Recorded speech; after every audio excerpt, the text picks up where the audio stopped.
Hello అండి. ఈ రోజు మన ఈ క్లాస్ లో స్టాక్ మార్కెట్ ప్రారంభించడం ఎలా అనేది అయితే చూద్దాం. స్టాక్ మార్కెట్ ను ప్రారంభించడం ఎలా? స్టాక్ మార్కెట్ లో పెట్టుబడి ప్రారంభించడం అనేది సరళమైన ప్రక్రియ, కానీ సరైన దిశలో పెట్టుబడి పెట్టడం అనేది మనకి చాలా ముఖ్యం.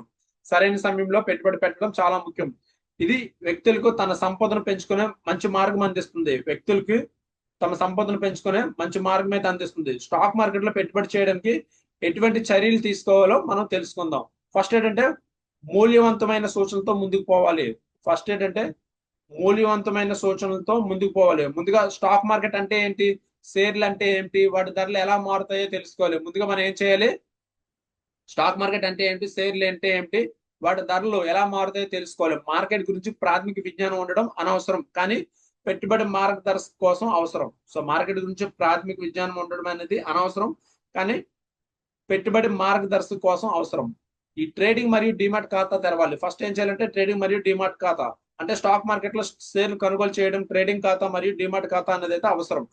ట్రేడింగ్ ఖాతా మీ ఆర్థిక లావాదేవీలను అయితే నిర్వహిస్తుంది. ట్రేడింగ్ ఖాతా అనేది మీ ఆర్థిక లావాదేవీలను నిర్వహిస్తుంది. అంటే డిమాట్ ఖాతాలో షేర్లు భద్రపరచబడతాయి. ఇవి బ్యాంక్ లేదా స్టాక్ బ్రోకర్ ద్వారా తెరవచ్చు. సో డిమాట్ ఖాతాలో భద్రపరిచిన షేర్లు దేని ద్వారా తెరవచ్చు అంటే బ్యాంక్ మరియు స్టాక్ బ్రోకర్ ద్వారా తెరవచ్చు. నెక్స్ట్ మనం ఏం చేయాలి, బ్రోకర్ ఎంచుకోవడం అనేది మనకి ఇంపార్టెంట్ పాయింట్. అంటే మార్కెట్ లో అనేక బ్రోకర్లు అనేవారు అయితే ఉన్నాయి. సో వారి ఫీజులు లేదా వాటి యొక్క సర్వీస్ ప్రమాణం లేదంటే యాజమాన్య సౌలభ్యం పరిశీలించి మంచి బ్రోకర్ అనేది అయితే ఎంపిక చేసుకోవాలి.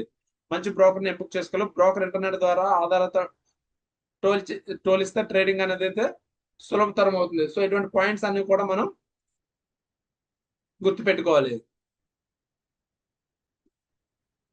అండ్ ఇక్కడ ఏంటంటే మీ పెట్టుబడి లక్ష్యాలు, రిస్క్ నిర్ధారించుకోండి. ఓకేనా, మీ పెట్టుబడి లక్ష్యాలు, రిస్క్ అంటే పెట్టుబడిలో ఎంత డబ్బు పెట్టాలనుకుంటున్నారు, ఎంత కాలం పెట్టుబడి ఉంచాలనుకుంటున్నారు, రిస్క్ పడటానికి సిద్ధమా లేదా ముందుగానే నిర్ణయించుకోండి. రిస్క్ పడడానికి సిద్ధమా లేదా అనేది ముందుగానే నిర్ణయించుకోండి.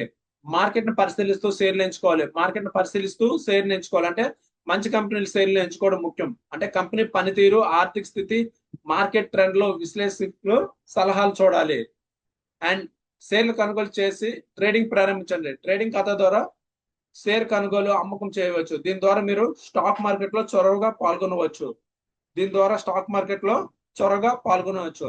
అండ్ నిరంతరం మార్కెట్ ని అధ్యయనం చేయండి. మార్కెట్ పరిస్థితులు మారుతూ ఉంటాయి. వాటి ప్రకారం పెట్టుబడిలో సమయానుసారం సర్దుబాటు కావాలి.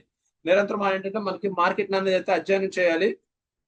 సో సమయానుసారం ఏంటంటే మన పెట్టుబడులు పెడుతుండాలి. ఎప్పటికప్పుడు మార్కెట్ పరిస్థితులు చేంజ్ అవుతుంటాయి కాబట్టి సో కంపల్సరిగా మనం మార్కెట్ ఎప్పటికప్పుడు అయితే అబ్జర్వ్ చేయాలి. అండ్ స్టాక్ మార్కెట్ లో పెట్టుబడి ప్రారంభించడం వల్ల ఏమవుతుందంటే ఆర్థిక స్వాతంత్రం సాధించడానికి మంచి అవకాశం ఉంటుంది. జాగ్రత్త అవగాహనతో అడుగులు వేయడం అనేది అయితే మనకి మంచిది. సో ఇది మనకి స్టాక్ మార్కెట్ ప్రారంభించే విధానం అనేది. సో ఇన్ కేస్ మీకు ఏదైనా డౌట్ ఉన్నట్లయితే నాకైతే కామెంట్ అనేది అయితే చేయొచ్చు, వాట్సాప్ అనేది అయితే చేయొచ్చు. Okay, thank you and bye.